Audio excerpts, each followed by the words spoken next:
اعوذ باللہ من الشیطان الرجیم، بسم اللہ الرحمن الرحیم۔ السلام علیکم ناظرین۔ اے گناہگاروں مایوس نہ ہو، عامر لیاقت حسین حاضر خدمت ہے۔ اسی سے سوال کرتے ہیں جو سب آسمانوں اور زمین میں ہے۔ ہر روز اس کی ایک نئی شان ہوتی ہے۔ جب سمندر میں ہلچل ہوتی ہے، پانی موجیں مارتا ہے، تیز ہوائیں چلتی ہیں تو کشتی والے اسی سے فریاد کرتے ہیں اور یا اللہ کہتے ہیں۔ جب مسافر صحرا میں بھٹک جاتا ہے، قافلہ راستے سے ہٹ جاتا ہے اور قافلے والوں کی راہ گم ہو جاتی ہے تو وہ پکار اٹھتے ہیں، یا اللہ یا اللہ۔ جب طلبگاروں پر راستے بند ہو جاتے ہیں، مانگنے والوں کو نہیں دیا جاتا تو ان کی پکار ہوتی ہے، یا اللہ یا اللہ۔ جب تدبیریں ناکام ہو جائیں، امیدیں ساتھ چھوڑ جائیں، ذرائع مسدود اور راستے بند ہو جائیں تو لوگ اللہ ہی سے فریاد کرتے ہیں۔ جب زمین اپنی وسعت کے باوجود ہم پر تنگ ہو جائے اور رنج و الم سے دم گھٹنے لگے تو اللہ کو پکاریے۔ کسی شاعر نے کیا خوب کہا ہے، ایک عربی شاعر، کہ تنگ و تاریک زمانے اور مصیبتوں کے بادلوں میں نے دعائے نیم شبی میں تیرا نام لیا تو ہر صبح روشن اور تابناک ہو گئی۔ اللہ ہی کی طرف جاتے ہیں اچھے کلمے، خالص دعا، سچی پکار، معصومانہ آنسو اور درد انگیز نالے۔ ضرورت مندی میں دعائے نیم شب میں اسی کی طرف ہاتھ اٹھتے ہیں، مصیبتوں میں آنکھیں اسی کی طرف دیکھتی ہیں اور حادثات میں بے شک اسی سے فریاد کی جاتی ہے۔ ناظرین کرام، امام حسن بصری رحمہ اللہ تعالی وہ ارشاد فرماتے ہیں کہ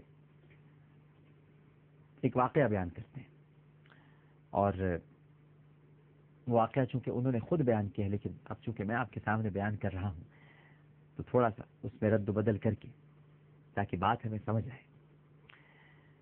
ایک مرتبہ جنازے میں حضرت امام حسن بصری رحمہ اللہ تعالی اور مشہور شاعر فرزدق، جسے فرزدق بھی کہا جاتا ہے، وہ دونوں حاضر تھے۔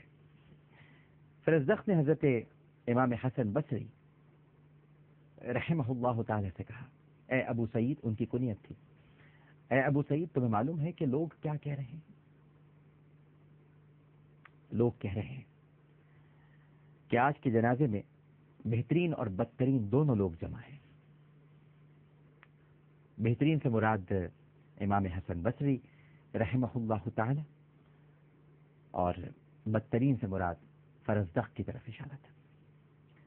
حضرت امام حسن بصری رحمہ اللہ تعالی نے ارشاد فرمایا، نہ میں بہترین ہوں اور نہ تم بدترین ہو۔ ارشاد سنیے، نہ میں بہترین ہوں نہ تم بدترین ہو، لیکن تم بتاؤ تم نے اس دن کے لیے کیا تیاری کر رکھی ہے؟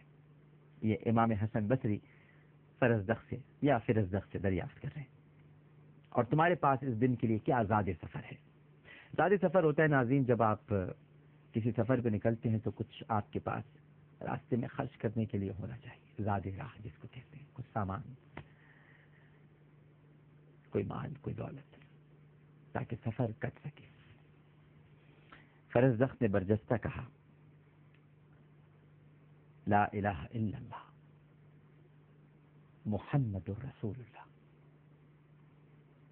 یعنی کلمہ توحید کی شہادت، 5 وقتہ نماز کی پابندی، اس کے سوا میرے پاس اور کچھ بھی نہیں ہے۔ وفات کے بعد فرزدق کی وفات ہو گئی تھی۔ وفات کے بعد فرزدق کو کسی نے خواب میں دیکھا اور پوچھا کہ بھائی کیا بنا؟ یعنی اللہ سبحانہ و تعالی نے تمہارے ساتھ کیا معاملہ کیا؟ کہا بھائی اللہ نے مغفرت فرما دی۔ پوچھا، دریافت کیا، کس بنا پر؟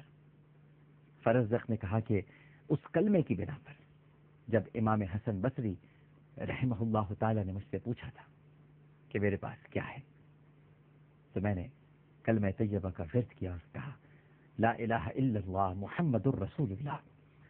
بس صرف اس کلمہ طیبہ کی وجہ سے جس کا میں نے حوالہ دیا، اللہ سبحانہ و تعالی نے میری مغفرت فرما دی. کسی نے کیا خوب کہا ہے، ایک توش ہے امید کرم لے کے چلا ہوں، کچھ اس کے سوا پاس نہیں زاد سفر. اور ناظرین کرام، اس سے یہ بھی بات معلوم ہوئی کہ ہمیں کسی کلمہ گو اور نمازی کو کبھی حقیر نہیں سمجھنا چاہیے.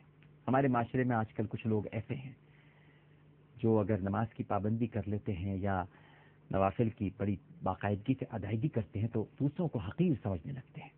ہمیں کسی کلمہ گو اور نمازی کو حقیر نہیں سمجھنا چاہیے. اللہ جل جلالہ کی نگاہ عطا، نگاہ مغفرت کب کسی پر پڑ جائے اور اس کی کایا پلٹ جائے یہ ہمیں نہیں معلوم. لہذا مسلمانوں کے گناہوں سے تو نفرت ہونی چاہیے، لیکن نفس مسلمان کو کسی حال میں بھی حقیر اور کمتر نہیں سمجھنا چاہیے. اس کے لیے دعا کرنی چاہیے کہ اے اللہ اس کو گناہوں کی زندگی سے نکال کر نیکی والی زندگی نصیب فرما. ایک چھوٹا سا وقفہ لیتے ہیں ناظرین، اور وقفے کے بعد دوبارہ حاضر ہوتے ہیں. چلتے ہیں بریک پر.